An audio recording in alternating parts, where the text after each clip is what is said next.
Now 6:35, and all morning we've been making sure you're prepared for the freezing cold temps heading our way. Let's check back in with our Julissa Garza. And Julissa, you were inside a home in the last hour. Now you're back outside. What do people need to know? Steph, Ron, good morning. That's right. We made our way back outside to give you another just quick walkthrough of what you need to do before making sure you have your faucets dripping and your cabinets open. We're going to go ahead and bring Evan back in. Evan, want to walk through people again what they should be doing today ahead of Sunday. Yes, so first find where the water comes into the house. Make sure you know how to turn it off. Make sure you're capable of turning it off. Here we have the sprinkler system. Make sure you're able to turn these handles on and off, and then drain down the bell with the screwdriver. Just turn these little lines and let that drain out. And then just walk the perimeter of the house, and anything water related, hose bibs, sprinkler system things, You've water got to filters. cover everything up. Yes. You've got to cover everything up. And again, we've got these items over here, you guys. Another thing to remember, you want to use any of these kinds of things. And if you do use some kind of shirt or blanket, I know you talked about, you've got to cover it with a trash bag. Yes, definitely cover it with a trash bag, some kind of plastic, anything you use, you don't want it to get wet and then super freeze. So yes, definitely cover everything with plastic if it's a blanket type material. So if you got time this morning, check your house, see what items you do have to be able to wrap your pipes outside, and also go inside, drip those faucets, open the cabinets. You want to make sure you have it ready this weekend. You did hear Cheetah. She makes the rules. I don't. So everyone, make sure you've got what you need, and you can always turn to khou.com for any extra tips. Reporting live this morning, Julissa Garza, KHOU 11 News. We're getting you ready for the extremely cold weather heading our way. Yeah, all morning, Julissa Garza has been showing you how to protect your home with the help of an expert. Let's get back to her live this morning. And Julissa, in the last hour, you showed us what to do outside your home. But what about the inside? Well, Ron and Steph, perfect timing. We did move here inside. We've been with an expert all morning. I think I'm an expert now, but we showed you the items that you want to have for outside. Now, you want to have a checklist for inside your home. Let's get back to Evan. Now, Evan, we talked about you do want to drip your faucet. Yes, so you want to find a nice middle ground between hot and cold, and so you get both the pipes moving. So yeah, drip the faucet at the furthest fixture away from where your water comes into your house. So once you identify where to turn on and off the water, go to the furthest side of the house and drip the faucet. Now, another thing, the cabinets. That is also a big deal. If you forget this, I mean, it's an important step. It may seem small, but it's important. Yeah, so very crucial, especially on the faucets that are on exterior walls. You can see we have a window here.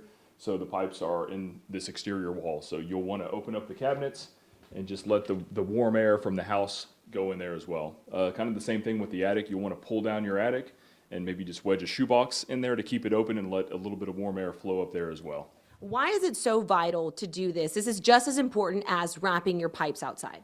Yeah, so if you don't keep the water moving with a drip, if you don't let the warm air get into the pipes that are in the outside wall, I mean, they're inside the house, but they're on the outside as well. Stuff in the attic, it's only so far removed from the outside. It's vulnerable as well. Perfect. Thank you so much. You can see these are some great tips to keep in mind throughout the weekend. And if you forget, I mean, just ask me. I'm basically an expert now. I don't know. Evan might hire me. Ron and Steph, you might not see me back later. I'm going to be busy helping him prep other people's homes. Back to you. All right, way to go, Julissa. Okay, it's now 6:00.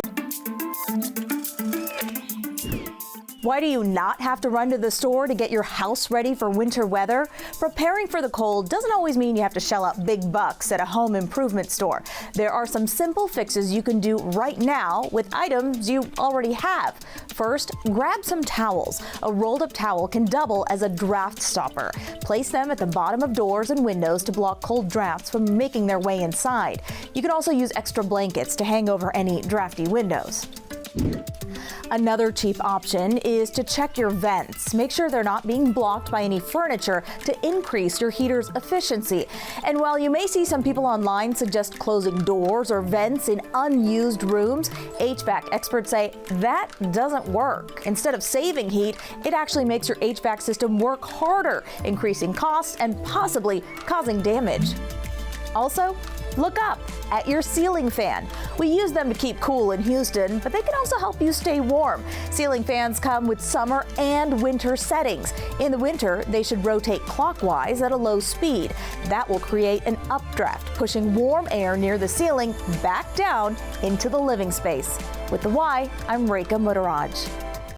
Something else we're preparing for, another Arctic blast heading to Houston. Tonight, experts say now is the time to weatherize your home.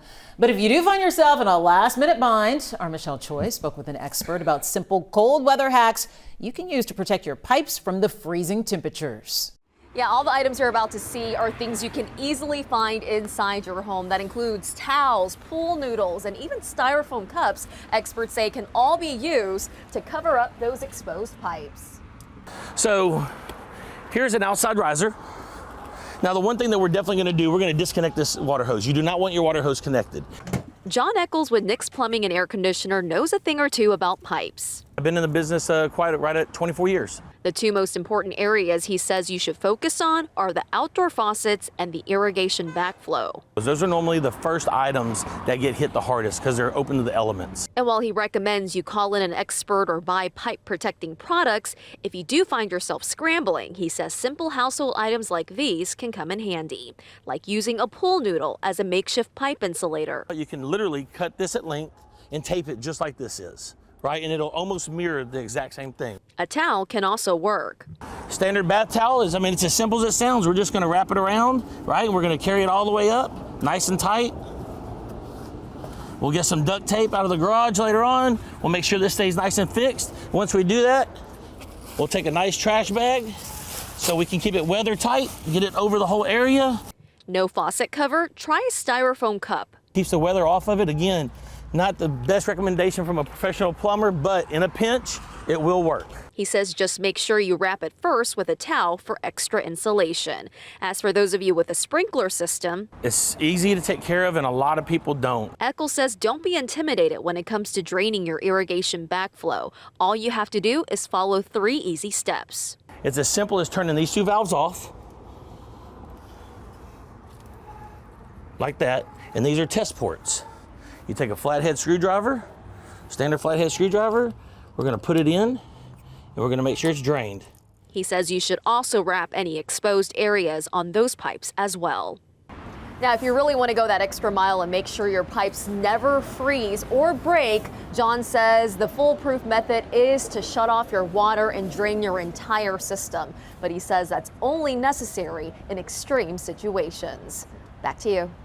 Many of you have been reaching out to KHOU11 wondering, what do I need to know if I'm renting a home or an apartment? Yeah, for example, if you're behind on rent, are you subject to eviction in these freezing temperatures? Our Stephen Goen spoke to experts and has more on renters' rights.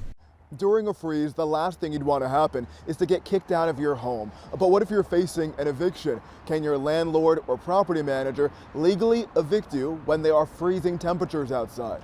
The answer is yes. Evictions don't stop just because of cold weather. Some states have laws that delay evictions due to freezing temperatures, but Texas is not one of them. Now, there is one weather exception that can change the process or possibly delay things. Attorney Donna Carney with Lone Star Legal Aid explains. There's nothing in the law that gives a tenant a protection from freezing temperatures or exorbitant heat. It just doesn't exist. The law makes no accommodation to protect a tenant from the elements. The one weather exception is that constables cannot come and actually remove the tenant, physically evict them from the home if it's raining outside. And I think that the reasoning behind that is that once the personal possessions are removed from the unit, they'll be sitting outside. If it's raining, they'll get wet. And so the law gives some reprieve to a tenant on rainy days. According to Texas Property Code, that weather exception also extends to days when it's snowing or sleeting. Unfortunately, if it's clear outside and you've been evicted, the process will likely continue. If you find yourself facing an eviction during a freeze, there are attorneys you can work with for free or at very low cost. While fighting the eviction, legal experts warn that you shouldn't self-evict or leave your rental before you've officially been told to go, because there could be legal implications to that. Now, if you need help fighting an eviction before temperatures drop, you can contact Lone Star Legal Aid online or over the phone. We have their information on our website, khou.com. In Houston, Stephen Goen, KHOU 11 News.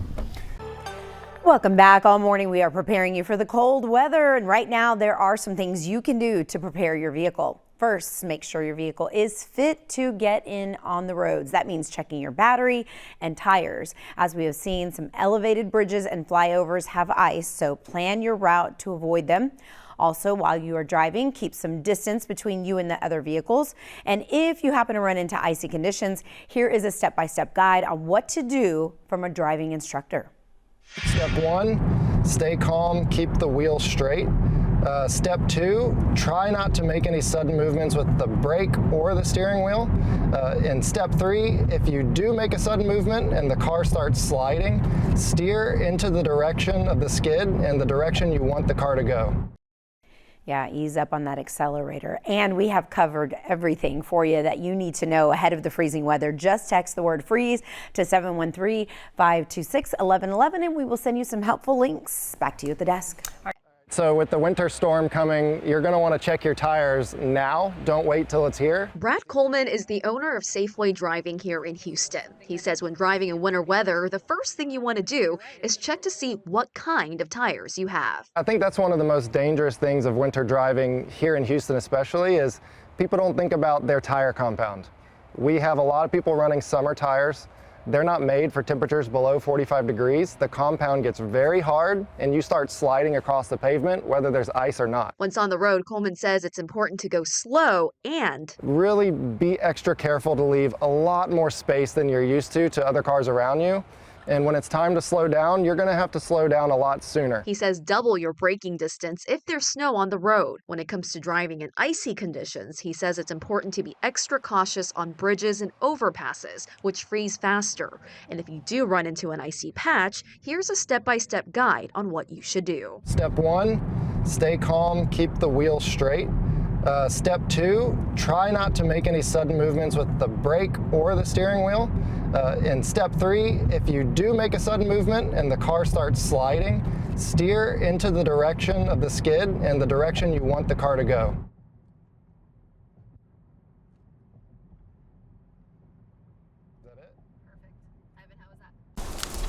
And some of them, you know, they don't need as much watering, so. Jennifer Wilbur's driveway is usually filled with potted plants. They're all in there. But she moved them inside her garage in preparation for the huge drop in temperature this week. Our garage is heated AC, so they should be okay. I'll turn on the heat for them. Tarps have also been placed over the shrubs in front of her Houston Heights home. She's being cautious after losing around $3,000 worth of plants during the 2021 freeze. A couple of years ago, you know, when it froze, I didn't do anything and we lost our shrubs and I lost all my potted plants. So we covered up everything getting ready for the cold weather. All across town, homeowners are protecting their plants, part of the 4 Ps. These are people, pets, pipes, and plants. Ruth Tovar with the City of Houston's Office of Emergency Management reminding residents to take all necessary precautions, especially when it comes to pipes. Wrap up those pipes. Even though we don't expect a major freezing event, it's good to just have those ready ahead of time and make sure that they're wrapped. If you have pipes under the sink, make sure you open up those doors and make sure that they're getting some heat under there. The Texas Department of Public Safety also recommends all space heaters stay at least 3 feet away from any combustible materials, including furniture and bedding. And to avoid carbon monoxide poisoning, never heat your home with a gas stove or keep your car running in a closed garage.